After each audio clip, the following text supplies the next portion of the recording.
በለው እኔ ከካምልሽ በለው ሄዷል ርጧል ሀድልኝ በለው ይሄን ጭቅፍጭ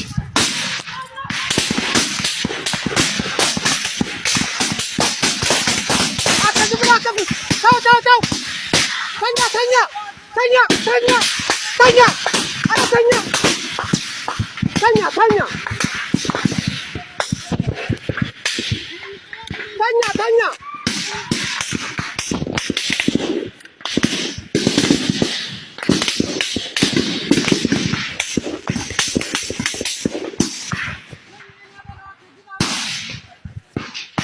ተኛ የእንጭልሽ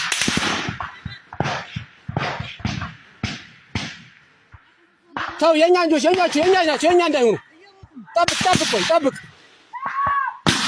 አታ ዝም በል ምላስ ያፈጥራል ዝም በል እዚህ ባርዛፍ ውስጥ ይገባል ተከተለው ይሄ የኛላ ልጅ ተከተለው ይንጋላ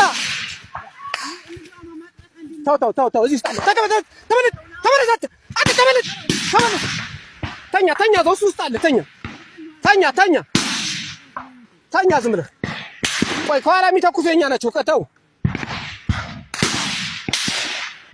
ተው ቆይ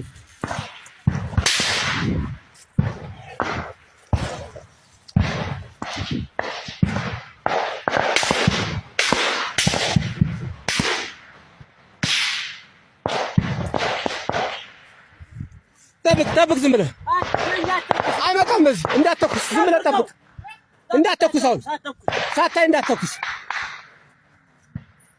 ሳታይ እንዳትተኩስ የመግላምልሽ በት አይመጣም በዚህ ዝም ብለህ እሱ ጋር ሆናችሁ አትተኩስ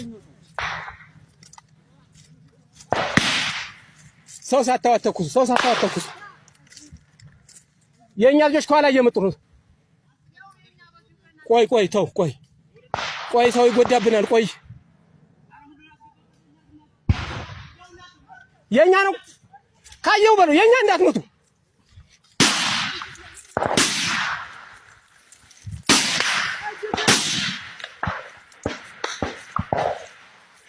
የት ጋር አሰኝ ዝም ብለው ዛሚቦን ዝም ብለው ዛ ጋር ይወው እሺ ሶቲ ታጨርሱ ያው አጨርሱ ጥይት ተው ጥይት አጨርሱ ራሱ ጠብቀው ዝም ብለህ ራሱ እዛ ጋር ይገኛል ጠብቀው ዝም ብለህ ክምብል ይላል አሁን ብዙ ጠብቀው ዝም ብለህ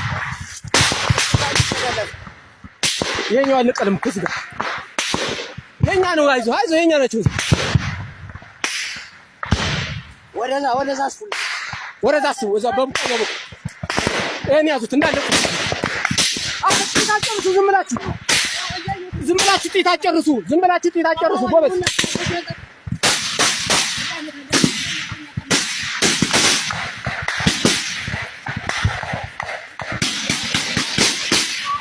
ዝም ብላችሁ አተኩሱ ምን ማለት ነው በለው እንደዛ እያየህ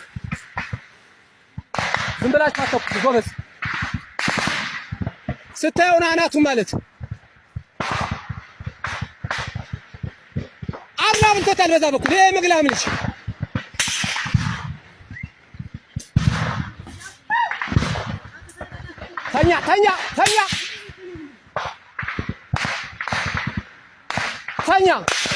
ተኛ ዝም ብለህ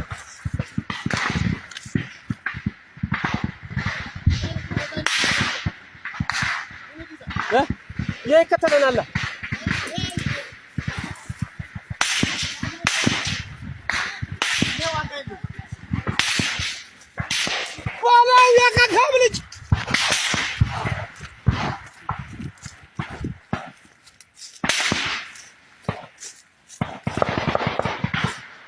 አጓንበስ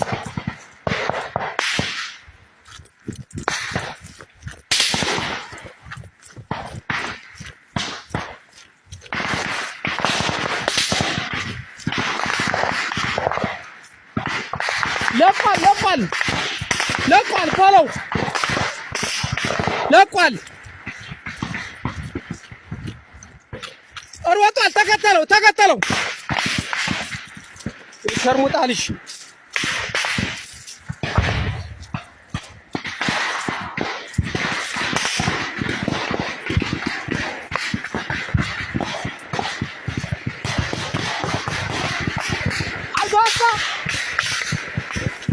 አይዞህ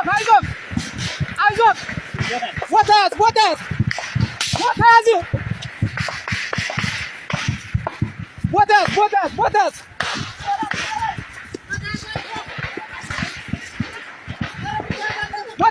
ቁም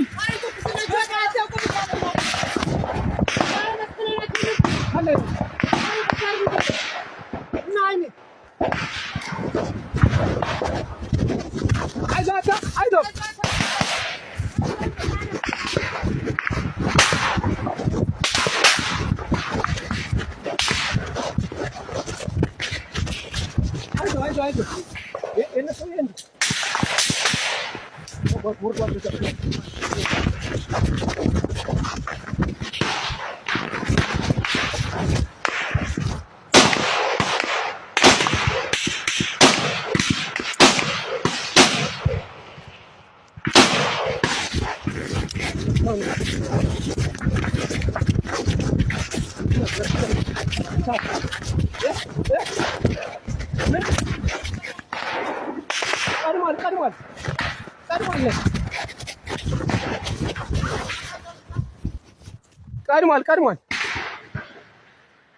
ቀድሟል።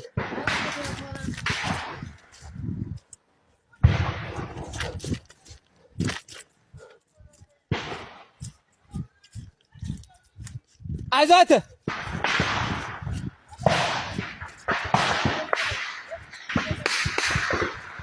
ይሄን ይመስላል እንግዲህ። ኋላ ደግሞ ቆይቼ እንትን እላችኋለሁ። እናንተም ሰላም እንድትሆኑ ነው የዘወትር ጸሎቴ። ዛሬ ቀን 18/05/2018 ቀን ነው። በዛሬው ዕለት ወደ ወለጋ የአማራ መጨፍጨፊያ ምድር ሆኗል። ወለጋ የነ ሽመልስ አብዲሳ አስተዳደር ወለጋ ውስጥ የሚገኘውን አማራ በማጽዳት ላይ ይገኛሉ።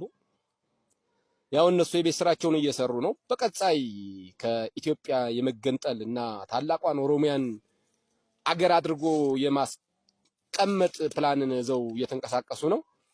አማራ ውስጥ ያሉ ዶማ ባለስልጣኖች ይሄ ሁሉ አይገባቸውም። ያው እንግዲህ የአማራ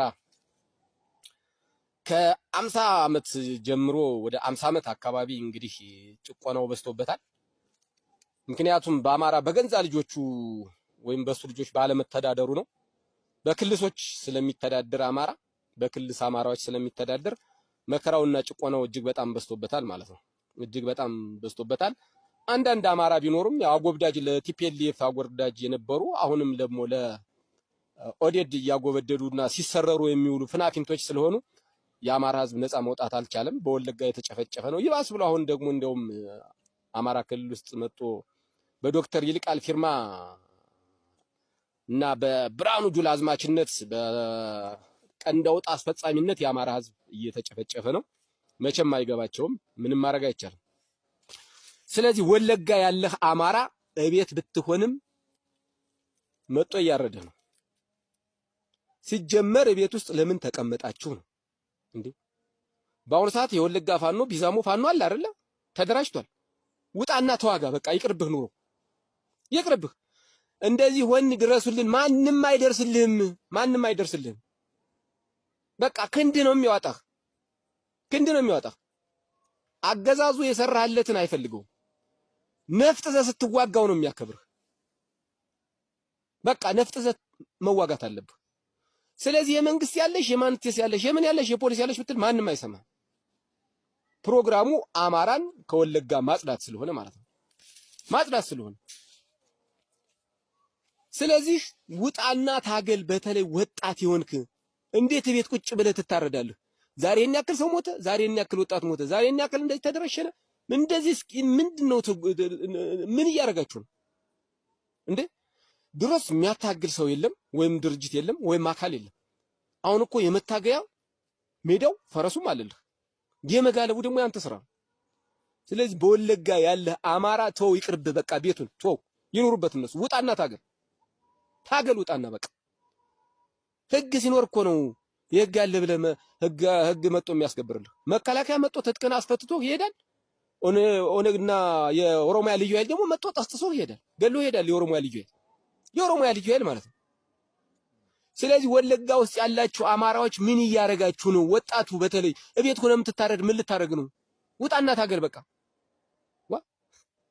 ቤትህን ካልኖርክበት እህልህን አዝምረህ ካላስገባህ እህል ሲደርስ በአጥንፎ አንተን እሱ ይወስዳል፣ እሳት ይለቅበታል፣ ቤትህን ያቃጥለዋል፣ ሚስትን ይደፍራል፣ አንተን ያርዳል። እስከ መቼ ነው? በቃ ውጣ፣ አትጮህ ካሁን በኋላ። እንደዚህ ወለጋ ውስጥ እንደዚህ ሆነ የሚባል ነገር መሰማት የለበት። ውጣና ገለሙት በቃ። ድርጅት ባይኖር ድርጅት የለም ተብሎ ይባላል። የቢዛሞን ፋኖ የመሰለ ጀግና እያለበት ያን ያመሳሰለ ጀግና አጥርፎ የሚዋጋ ኃይል እያለ ውጣና ተቀላቀላቸው። እሮሮ መስማት እንደ ሴት ልጅ ሁልጊዜ ምን ያደርግልሃል? ወጣ ተዋጋ በቃ።